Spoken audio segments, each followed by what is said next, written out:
Here come the red-hot Ravens. Does the Bills' defense have what it takes to slow down the electric Lamar Jackson? And is Josh Allen ready to put the team on his back again? That's all coming up in this week's edition of the Buffalo Plus Podcast.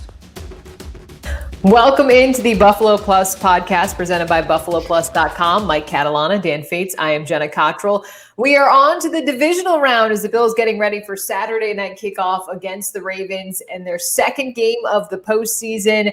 The Ravens on a 6-game win streak right now. Mike, what do you make of this Lamar Jackson-led team?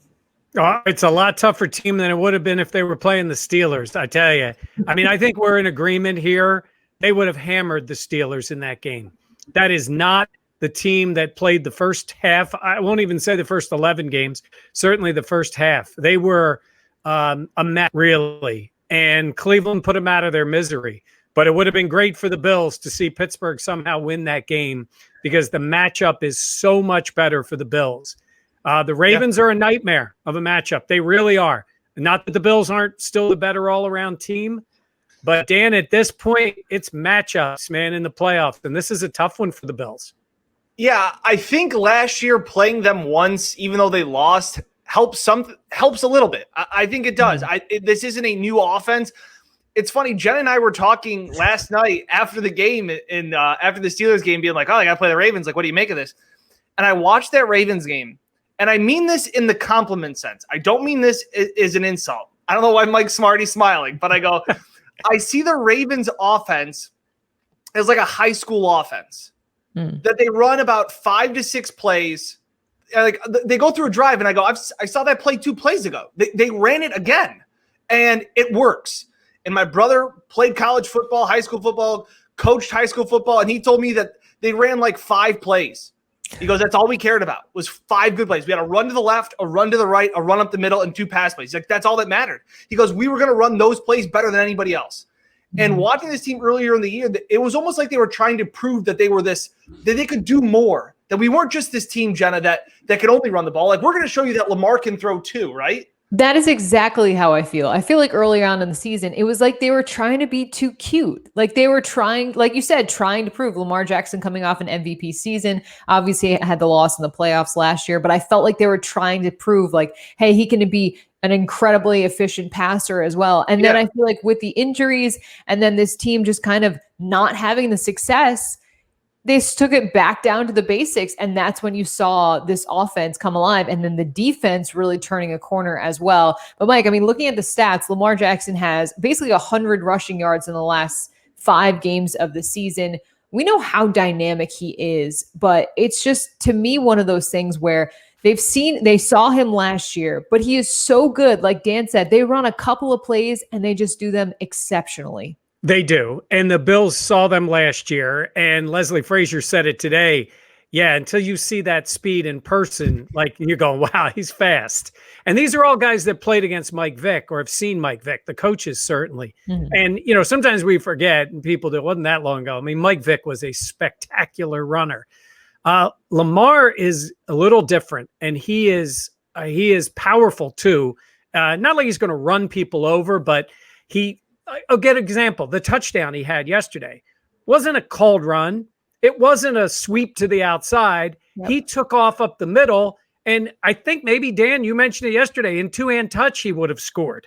Like nobody got to him. He is incredibly fast. He's tough.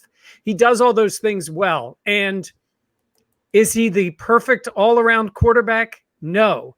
Can he win 4 games in a row? Sure, in the playoffs. But if you're the Buffalo Bills, you ain't worried about him winning 4 in a row. You're worried about beating him in 1 game, and Lamar can beat anybody in 1 game. Yeah, it's interesting. And that's the thing, too, is we talked about last week. I talked about how the Colts offense was that death by 1,000 paper cuts, that it was dink and dunk.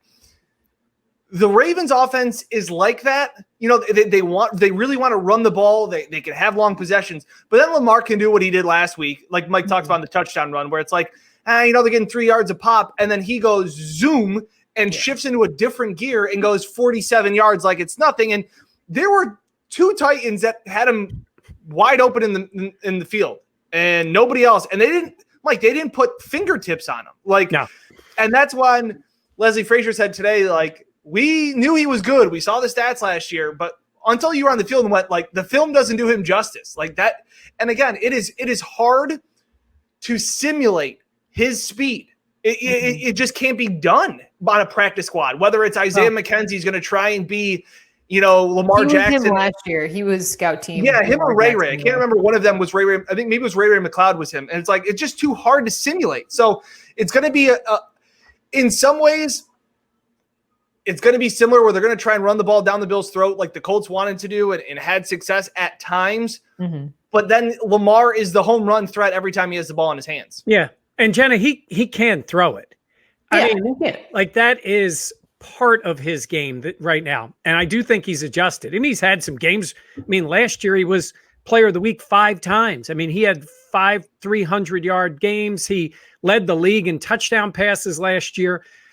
But he is a competent passer when he's playing well. He throws it over the middle. He does not throw well to the outside. But when he runs, he is special. And it makes him so difficult to cover. The good news for the Bills is they are coming off a very similar player in Phillip Rivers last week. Identical. And, same kind of running ability, athletic ability. And isn't it funny, though? You talk about opposites. Phillip Rivers never runs, won't run, none of that. But he was laser accurate this past week, throwing the football. And this is where this Bills defense has to play better. But Lamar is a challenge on every snap, no matter what you call and no matter what the Ravens call. Lamar is a threat. And we think Josh Allen is that, and he is at times. Mm-hmm. He is a very good runner, Dan. He ain't Lamar Jackson. Yeah. I do want to get to some of the comments. Ryan Brewer saying, "You 3 are my favorite Bills show." I want to shout him out really quick. We appreciate it. Colin saying, statistically, the Colts have a better offense and basically the same defense as Baltimore.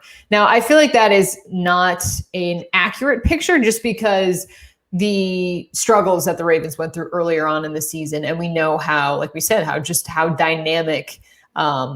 Yes. You're making a good point, Jenna. And if you look at it, Dan and I talked about this the night before the game. If you look at the Colts, their stats sort of flipped because they were good early defensively and then they started to struggle.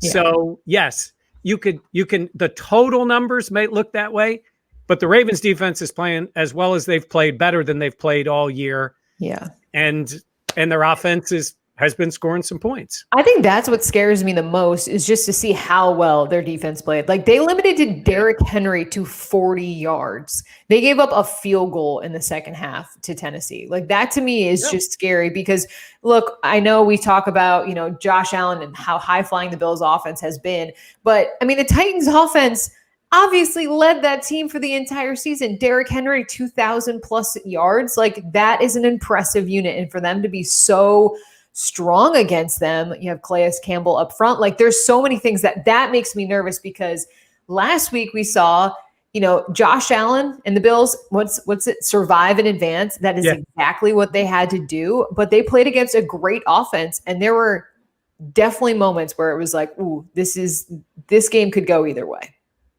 Well, yeah, obviously we're talking about the matchup coming up, but the Bills didn't play very well against Indy. No, and they won. Like the Bills didn't.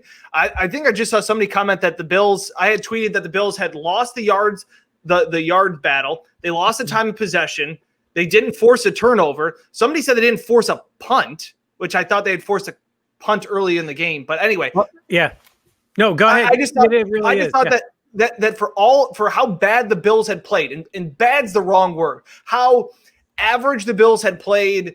I mean, we saw Brian Dable call 3 straight runs, which I almost flipped out. I almost just lost my mind in the sports office. There was some feeling out, and for them to still get the win, and that's what we talked about. That good teams find a way to win, and the Bills were a good team that found a way to win. And it should have been on a Jordan Poyer fumble. It wasn't, but it just goes to show you that the Bills are good enough when they don't play their best to still beat a good Colts team, which says something. Yeah. The Colts, over 450 yards, no turnovers, and they lost. It's the first time that's happened. It was 11 straight playoff games where a team that did that, every other one of them won. And the other thing that's really interesting with the Colts was every one of their offensive possessions did in Bills territory. Every one, except back there was a kneel down, I think, before half. Everyone ended in Bills territory. So they never really stopped them. And we even had the 2 touchdown lead because we thought that with the Ravens, so they did come back in this game. It wasn't a monumental comeback, but they were down 2 scores early. They have to play better. I mean, the Bills defense has to play better. And the challenges are different every week. But what really struck me from that Bills game, and these are the things that carry over, you know, I know it's different matchups and all, but I thought the Bills lost both lines of scrimmage in that game. And much more so, I thought this defensive line was not effective. And they need better play. They need somebody to make more plays because Lamar can beat you throwing. Yeah. They do have guys, and that's not the number one strength, but he has done it. And, you know, you can't, it's easy to say sell out on the run against the Ravens. But like I said, the play that just beat Tennessee wasn't a running play by Lamar. So you just always have to, it ended up being a run. But what I'm getting at is, like, you can set up anything you want. He's enough of an athlete to beat you no matter what you have. Well, I feel like last year they sold out against the run against the Ravens, and they made Lamar beat them with his arm. But I mean, that game came down to a touchdown, I think it was, but that was one of those games where you look at the final score and you're like, didn't feel as close. Like, you look at it and you're like, the Bills threatened in that game, but it never really felt like, especially at the end, that they were going to pull it out. And again, that's the classic Ravens, really good defense, and the Bills offense just wasn't where it needed to be for how good their defense was. Look, the Bills last year, Ravens were a high-flying attack. They held them to 24 points. The Bills only scored 17. Like, that was the Bills season last year in a nutshell. And I remember like talking to the players after that game, and they had that sense of, I think there was a sense of like, oh, the Bills, hey, not bad. Like, held within a touchdown against Baltimore. Good game. And like Micah Hyde, all the players were like, that's not good enough. Like, we don't play to cover. We're playing to win these games. Like we don't want to just be in them. So it's interesting. Some of the comments are coming up, you know, who's going to spy Lamar and all of these things. And we can give guesses, but if it's one-on-one with whoever is spying Lamar in the open field, advantage Lamar. I think it's much more of containing him like you would a Mike Vick that you wanted to try and keep in the pocket. And that goes about the defensive ends not rushing past Lamar. That's what happened on the run, Lamar's big touchdown run. Everybody ran past him. He stepped up in the pocket and it parted like the Red Sea and he was gone. Like, you need to be able to not necessarily, I'm not saying you don't rush him, but it's almost like one of those like fake rushes where you're kind of just like pushing guys, like to be like, hey, all right, you pass. Like, I'm spying. Like, it's almost like all 4 linemen spy. They don't rush. They all spy. And the angles have to be smarter. Like, the angle you take against a normal human being is not the angle you take against Lamar. Seriously, you know, you always say you got to go where he's going, not where he is. You got to be thinking, I'm making this play, but I'm trying to avoid the 5-yard play going 55. And that's exactly what happened with the Titans yesterday. You watch the defenders come towards him and he's just gone. And I think Lamar is freed up now. This is what I was concerned about. So are the Bills. They are, but it's a little different. Josh has played that way all year long. Josh has played Josh Allen football all year long. Lamar got rid of that. He can say it's a team thing and all that. He gets more grief because Josh Allen plays more of a Pat Mahomes, Aaron Rodgers type of game. Right. Lamar. And he got a lot of that grief. And then, you know, failed in the playoffs, a rookie. Failed last year, 10 wins in a row, and he came out and won that game with the defense. And they're still under 2.5 points. Okay, actually, you bring up a good point because I wanted to talk about this next. Because Dan and I, when we were talking yesterday about how do we feel about this game, all those things, I am not what you might call a degenerate gambler, like maybe Dan Fetes would be. Love you. Wow, she went full on degenerate. Yeah, like it's okay when I say it, Jenna. I don't think it's okay when somebody else says it. I'm just kidding. But we were talking about it because you were telling me that the Bills right now are favored by 2.5 points. Correct. Even though they're the home team. Why don't you explain that for some of the people that aren't as familiar with gambling, what that kind of says? Well, as the game was going on last night between the Steelers and the Browns, I was kind of starting to think about what would the line be projected at. And I thought the line would be 3. Normally in the NFL, even this season, home field advantage is usually worth 3 points. So if a team were to be the home team and they're a 3-point favorite, they're pretty much saying that the two teams are equal. That if they were to play on a neutral field, it would be even. That is what Las Vegas would be telling you. And I even tweeted out that if it's anything less than 3 points, the Bills will be fair. Any less, I feel like it's pretty insulting to the Bills, who have won 7 in a row, 10 or 11 out of 10 of their last 11.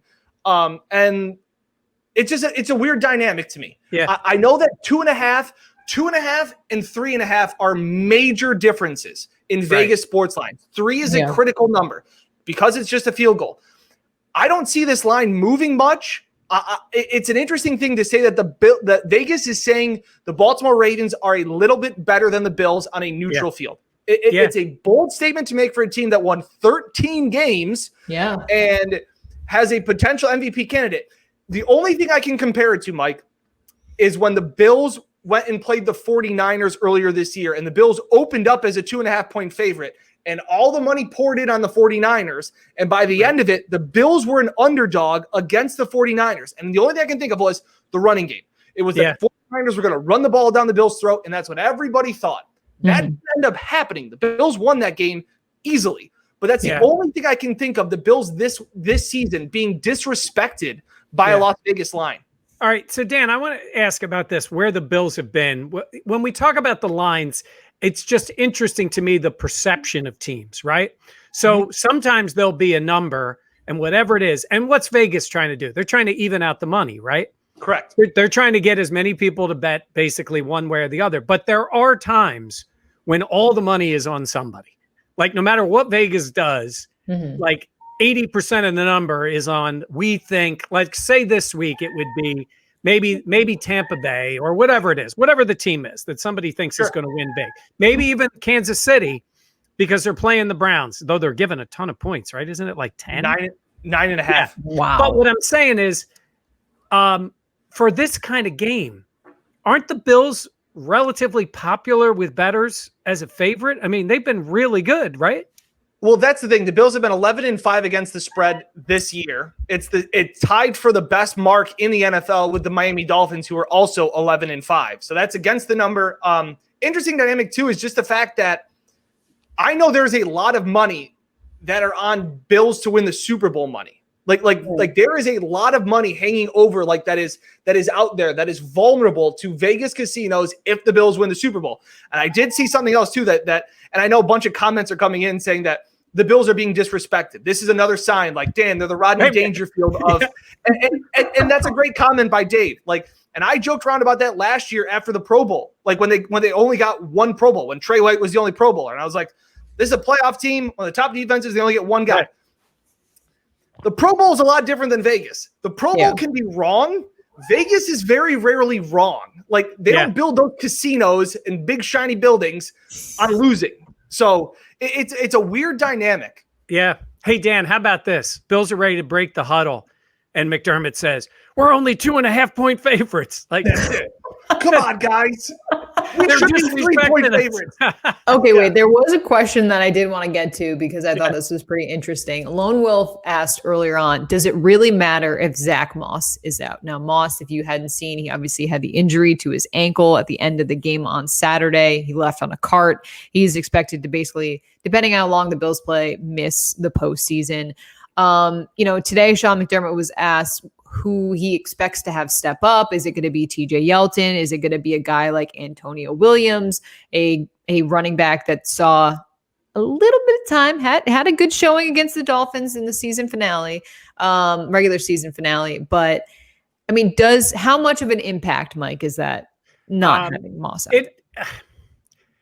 I don't know how much of an impact it'll have because we joke with them. I mean, they don't run to the running backs very often. It's more of who you trust if you need to use the guy.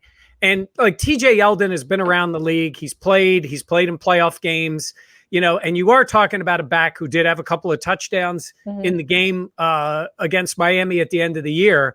But the question is, yes, Devin Singletary will get the bulk of the carries, whatever they're going to give to the running back.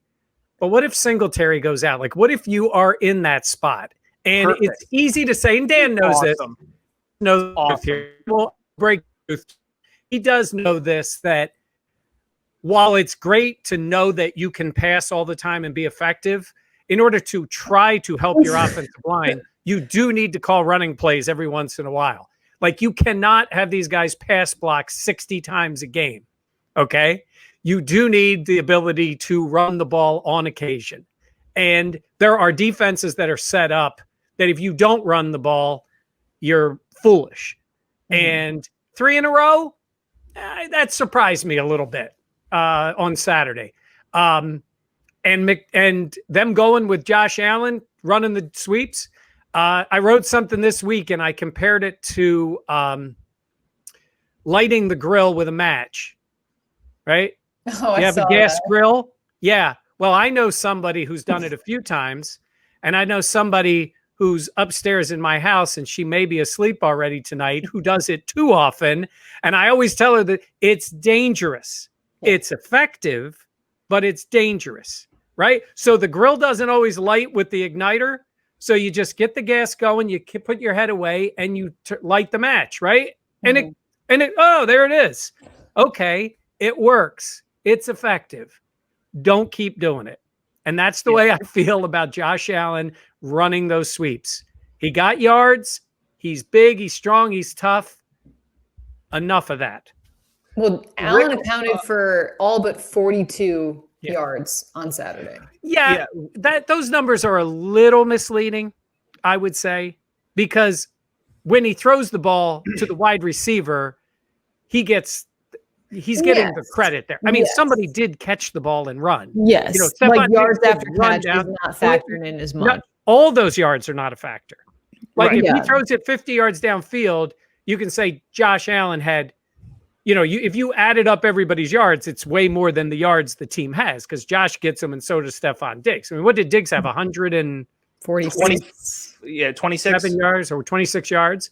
Yes. But to your point, yes, when Josh wasn't holding the ball, they didn't do a lot. Yeah. All right. Let me get this running game talking real quick. Okay. You know how much I love talking about this running game. First, we'll go back to the point of who's going to step up with Zack Moss down. And Rick said earlier, we are not a running team. We will be okay. Rick and I could be best friends. It doesn't matter.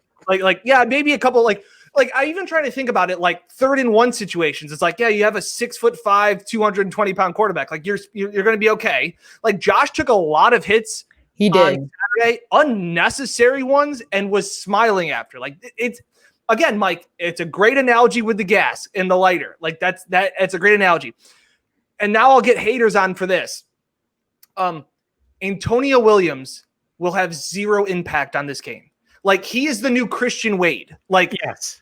It's a cute story. He played in week 17 when Miami had checked out. Like they didn't care. Okay. Antonio Williams may be good down the line. I know this is all this people, it's all he wanted to talk about all week. Antonio Williams, we found another stud.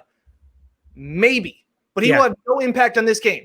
And I'm not a huge TJ Yeldon fan. And that guy coughs the ball up a lot.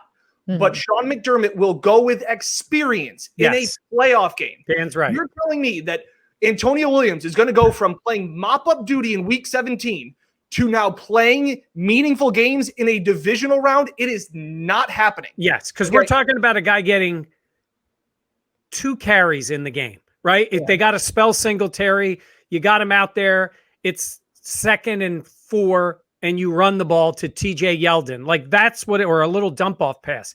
We're not talking about, Williams coming in and you have no running backs and you're going to, and he's going to get 15, 12 carries, 8 carries, whatever it is. That other running back is unless I would rather see Tywan Jones carry the ball than Antonio Williams. Like, I just don't think that you're putting anything of substance on a big. It scares me, the ball security issues. Yeah.